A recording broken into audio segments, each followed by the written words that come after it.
Tell me, जल्दी जल्दी ma'am जल्दी। Production of goods in large quantities. Correct.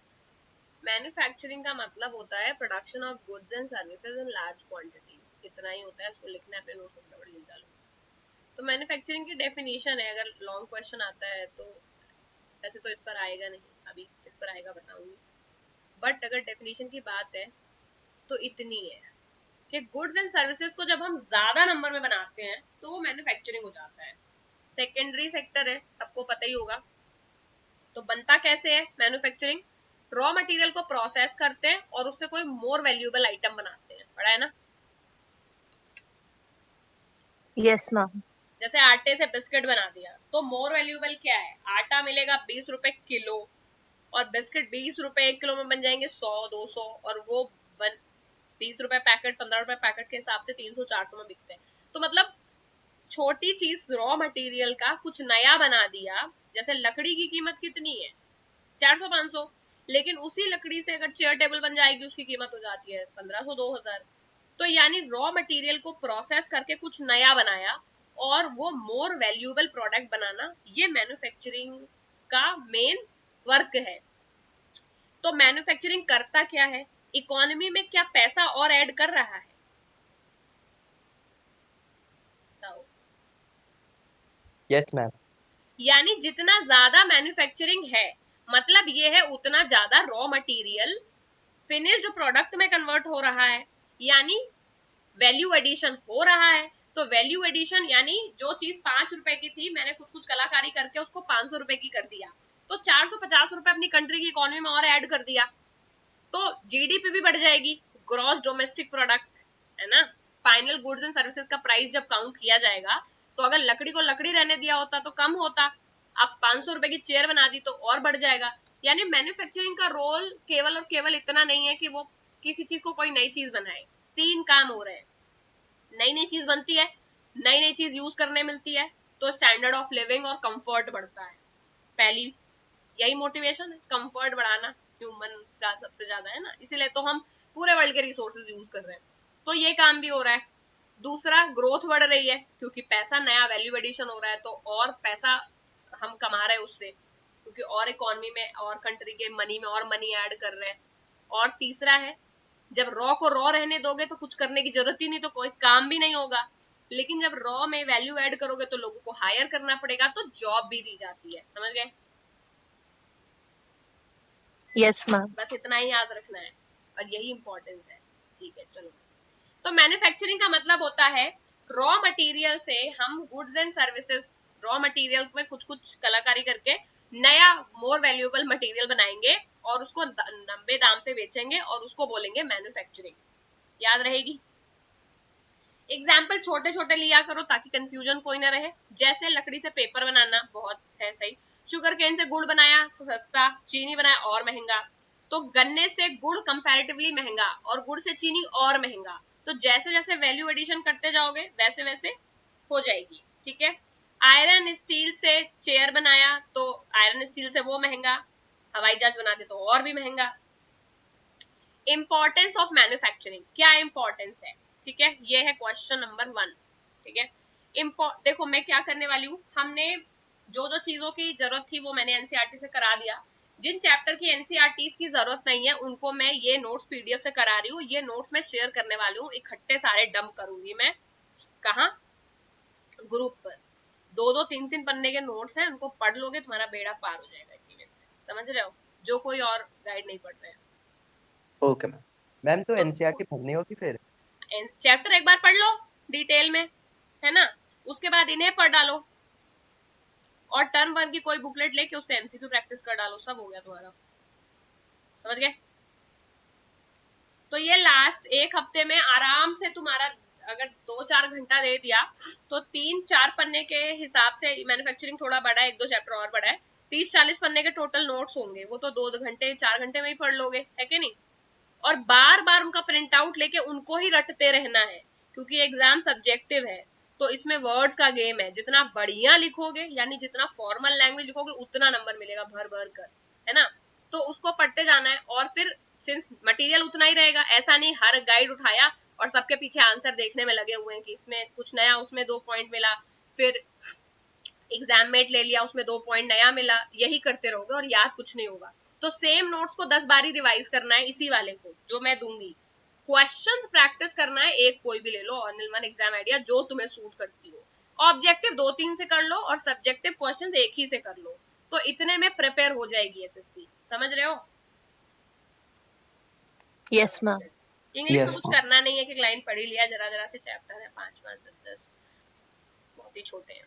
तो उसमें तो जितनी राइटिंग प्रैक्टिस होगी वो हम करेंगे, अभी रिवीजन में लिखेंगे क्लास में, वही करते रहना है। यहाँ लिख के देख लोगे वैसे ही क्वेश्चन वहां करने हैं, ठीक है। मोर और लेस एनसीईआरटी के टाइप के ही आते हैं, ज्यादा टफ क्वेश्चन इजी आते हैं। इंपॉर्टेंस ऑफ मैन्युफैक्चरिंग, पहली बात तो अब देखो लिखा हुआ है, यही चीज जो 10 बार पढ़ ली। ये केवल मॉडर्नाइज नहीं करते हैं, यानी ये चीजों को नया नया आइटम बना के मॉडर्नाइज करते हैं, इकोनॉमी की प्रोडक्टिविटी बढ़ाते हैं। मतलब एक चीज से पहले केवल आटे को आटे की तरह यूज कर सकते थे, बस रोटी बन सकती थी, अब तो सब कुछ बन गया। आटे से बिस्किट बना देंगे, केक बना देंगे, और क्या बना देंगे, परांठा बना देंगे, रैप बना देंगे, बहुत कुछ बन जाएगा, ठीक है, ब्रेड बना देंगे। तो अब क्या हो गया, मैन्युफैक्चरिंग की वजह से एक आइटम से 5 आइटम बन गए, तो उसकी प्रोडक्टिविटी बहुत बढ़ जाती है। प्रोडक्टिविटी नहीं, यूज वैल्यू बढ़ जाती है। प्रोडक्टिविटी तो एग्रीकल्चर की बढ़ती है, क्योंकि मॉडर्नाइज केवल रॉ मटेरियल नहीं हो रहा है, इनपुट भी मॉडर्नाइज हो रहा है। तो एग्रीकल्चर में नया सामान ले आए, हार्वेस्टर है, थ्रेशर है, पेस्टिसाइड, वीडीसाइड, ये सब मैन्युफैक्चरिंग की वजह से ही हो रहा है, क्योंकि ये सारा सामान हमें नेचर में नहीं मिलता है, हमने खुद बनाया। तो मैन्युफैक्चरिंग के 2 काम है, एक तो ये मॉडर्नाइज करते रहते हैं, दूसरा ये प्रोडक्टिविटी एग्रीकल्चर की बढ़ाते रहते हैं, और ये इकोनॉमी की भी प्रोडक्टिविटी बढ़ाते रहते हैं। फिर क्या होता है, इससे एक और पॉजिटिव चीज होती है, क्योंकि जमीन तो लिमिटेड है, तो यानी जितने लोग जमीन पे काम कर सकते हैं वो तो है, बट अगर पॉपुलेशन बढ़ जाएगी तो ये जो एक्स्ट्रा लोग पैदा हो रहे हैं ये कहाँ जाएंगे। तो यानी कि मैन्युफैक्चरिंग क्या करती है, एग्रीकल्चर पे डिपेंडेंसी कम करती है, कि कल को बारिश नहीं हुई या तुम्हारा मन नहीं है खेती करने का, कुछ और कर लो, क्योंकि बहुत सारे सेकेंडरी और टर्शरी सेक्टर में जॉब्स क्रिएट हो जाते हैं इस सेक्टर की वजह से, ठीक है। क्या करता है, अनएम्प्लॉयमेंट को कम करता है, पॉवर्टी को कम करता है, ये सब कर लोगे इजी है बहुत। Yes ma'am. मैन्युफैक्चरिंग से क्या होगा, गरीबी कम हो जाएगी, अनएम्प्लॉयमेंट भी कम हो जाएगा। 3-4 चीजें याद रखो, वही मिलेगा सबका आंसर, बस परसेंटेज थोड़ा याद रखना पड़ेगा आंसर को इम्प्रूव करने के लिए। यानी अनएम्प्लॉयमेंट को कम करता है, गरीबी को कम करता है, और जब गरीबी को कम करेगा तो डिस्पैरिटी अपने आप ही कम हो जाएगी। जब गरीबी कम हो जाएगी तो अमीर गरीब के बीच का फर्क भी कम ही हो जाएगा, है ना। मैन्युफैक्चर्ड गुड्स एंड ट्रेड्स को एक्सपैंड करता है, फॉरेन एक्सचेंज हम ले आ सकते हैं इसकी मदद से, यानी सामान इतना बनाओ कि अपनी कंट्री में तो बिके, पड़ोस की कंट्री में भी बिके। तो फॉरेन एक्सचेंज मतलब बाहर की कंट्री से जब पैसा, अपना सामान बेच के पैसा कमाते हैं तो उसको फॉरेक्स बोलते हैं, तो वो भी आएगा कंट्री में, और इससे कंट्री प्रॉस्परस हो जाएगी, ठीक है। यस तो ये मैम। है इंपॉर्टेंस मैन्युफैक्चरिंग की। आगे चलते हैं, contribution of industry to the national economy, ठीक है। इस पे कुछ बात कर लेते हैं। हमारी कंट्री में मैन्युफैक्चरिंग का हाल बहुत ही बुरा है, क्योंकि हमारी कंट्री में इकोनॉमी में स्ट्रक्चरल डिफॉल्ट है। हम टर्शरी में बहुत आगे हैं, यानी हमारे यहाँ सर्विसेज बहुत बढ़िया दी जाती है, teaching, lawyer, doctor, physiotherapy, psychiatrist, career counsellor, telemarketing, sales, जिसमें कुछ बनाना नहीं है, वो हम बैठे बैठे काम है वो हम बहुत बढ़िया कर रहे हैं, यानी सर्विसेज हम अच्छी प्रोवाइड कर रहे हैं, लेकिन मैन्युफैक्चरिंग उतना बढ़िया नहीं है, ठीक है। तो लास्ट 2 डिकेड्स की बात करें तो मैन्युफैक्चरिंग सेक्टर का जो जीडीपी, यानी पूरी कंट्री में 100 सामान पैदा होता है, तो उसमें 17 सामान मैन्युफैक्चरिंग सेक्टर का है। छोटे एग्जांपल के तौर पे ले लो, मान लो मैन्युफैक्चरिंग से एक लैंप आया, एक बेड आया, तो उससे सामान गिनोगे कि कितना मैन्युफैक्चर हुआ है, तो पूरे 100 सामान में 17 सामान मैन्युफैक्चर हुआ है, ठीक है। और 17 रुपए का सामान हुआ है, बाकी 17-18% एग्रीकल्चर है, और जो बच गया है 60, वो हम सिर्फ सर्विसेज से कमा रहे हैं 100 रुपए में से, ठीक है। तो मैन्युफैक्चरिंग सेक्टर का जो शेयर है वो स्टेबल है, वो बढ़ नहीं रहा है। 2 डिकेड यानी 20 साल हो गए, एक डिकेड में 10 साल, यानी 20 साल से मैन्युफैक्चरिंग एक्सपैंड नहीं कर सके, स्टेबल है उसी 17-18% पर, ठीक है। रिमेनिंग 10%,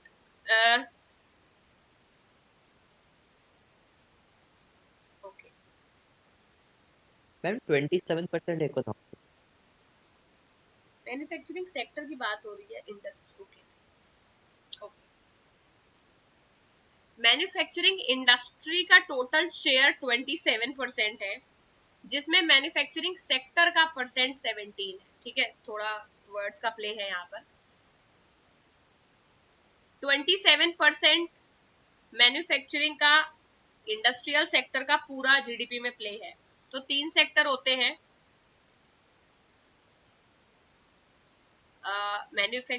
सेकेंडरी सेक्टर और टर्शरी सेक्टर, है ना।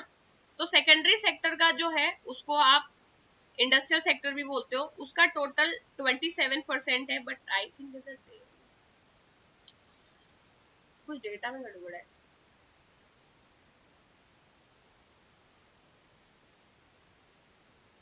नीचे वाला पढ़ेंगे तो समझ आएगा, इसको भी छोड़ दो। मैन्युफैक्चरिंग सेक्टर, यार ये वाले को तुम छोड़ दो, बस इसको याद रखो। इससे मैं एग्री नहीं करती, लेकिन इससे मैं एग्री करती हूँ। यानी ये समझो कि मैन्युफैक्चरिंग सेक्टर का, तुम्हें यही याद रखना है क्योंकि एग्जाम्पल भी मतलब लिखना भी यही है। तो मैन्युफैक्चरिंग सेक्टर का जो शेयर है टोटल जीडीपी में वो 17% है। ठीक है, इतना। इंडस्ट्रीज कितनी है क्या है बाद में देखेंगे। तो ये समझ लो कि मैन्युफैक्चरिंग जो सेक्टर है वो पूरा सेकेंडरी सेक्टर नहीं है, एक पार्ट है मैन्युफैक्चरिंग उसका, समझ गए। Yes, तो जो ma'am. मैन्युफैक्चरिंग सेक्टर है उसका जो टोटल परसेंट जीडीपी में है वो है 17%। ठीक है, अब आगे ट्रेंड देखते हैं। तो यानी और 60% सर्विसेज टर्शरी से आ रहा है, बचा हुआ देखेंगे, बचा हुआ एग्रीकल्चर से ही है। तो trend of growth in mining quarrying तो प्राइमरी में, चलो ये अटक गया है मेरे दिमाग में, आई डोंट अग्री। चलो 17% वाला ही अभी कर लो, फिर मैं कल देख के बताऊंगी। Trend of growth rate in manufacturing over the last decade has been 7% per annum. यानी ये भी बहुत याद नहीं रख पाओगे डेटा, ये समझो कि 7% पर ईयर, पर एनम का मतलब पर ईयर के रेट से ये ग्रो कर रहा है पिछले 10 सालों से। और डिजायर्ड ग्रोथ जो अगले 10 सालों के लिए है वो है 12%। यानी हम ये उम्मीद कर रहे हैं कि हमारा जो ये सेक्टर है ये 12% की स्पीड से बढ़े, लेकिन ये बढ़ रहा है 7% की स्पीड से, जो कि कम है। 2003 से मैन्युफैक्चरिंग वो है वो अब बढ़ना शुरू हुआ है फाइनली। पहले तो 1990 से बहुत कांस्टेंट चल रहा था, अब ये 9 से 10% पर एनम के रेट से थोड़ा बढ़ रहा है 2003 के बाद से। ये मत पढ़ो लास्ट वाला पॉइंट।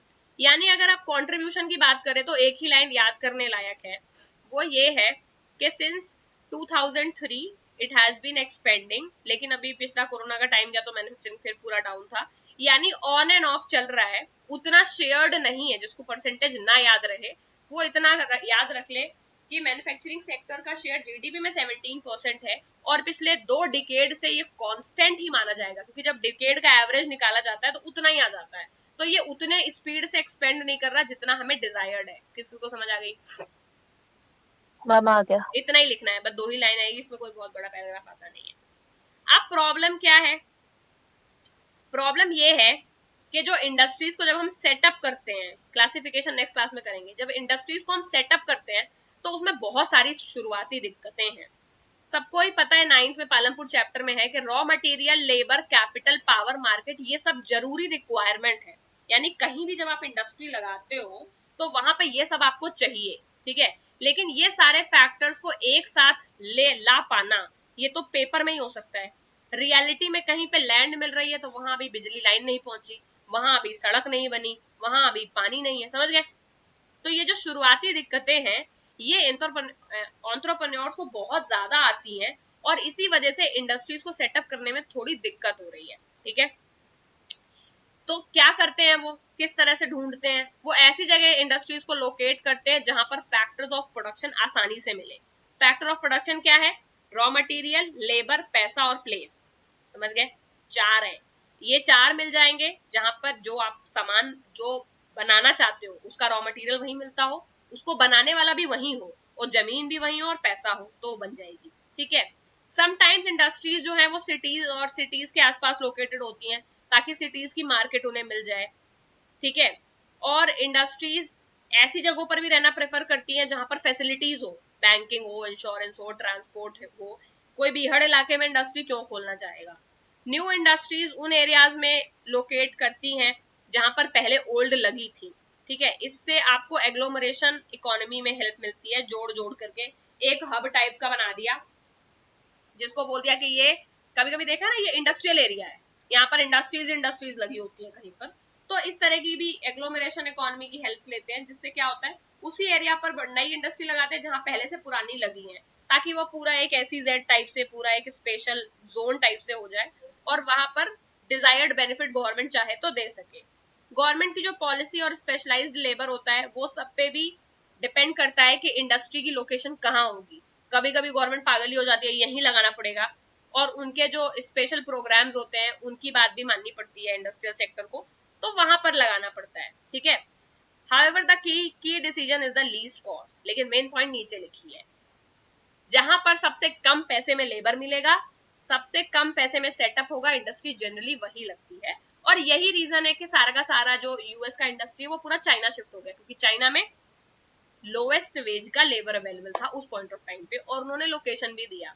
तो ये सारे फैक्टर्स हैं, 4 ही फैक्टर हैं।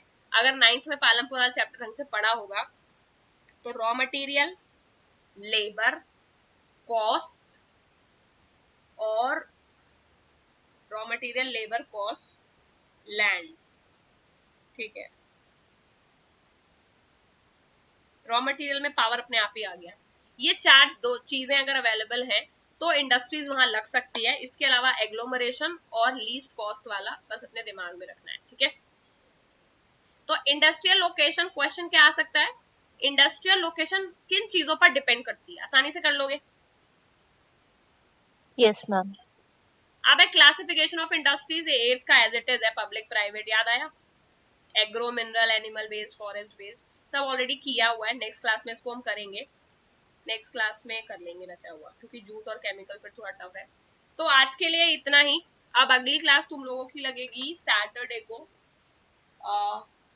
कल तो है ही क्लास, तो बचा हुआ कल कर लेते हैं, मतलब एक्स्ट्रा क्लास अगली, अब नॉर्मल क्लास ही लगेगी, आज तो एक्स्ट्रा क्लास है, कल नॉर्मल क्लास है तुम्हारी 8 बजे, कल पढ़ाऊंगी इसका आगे का, ठीक है। Okay ma'am. Okay, so on that note guys,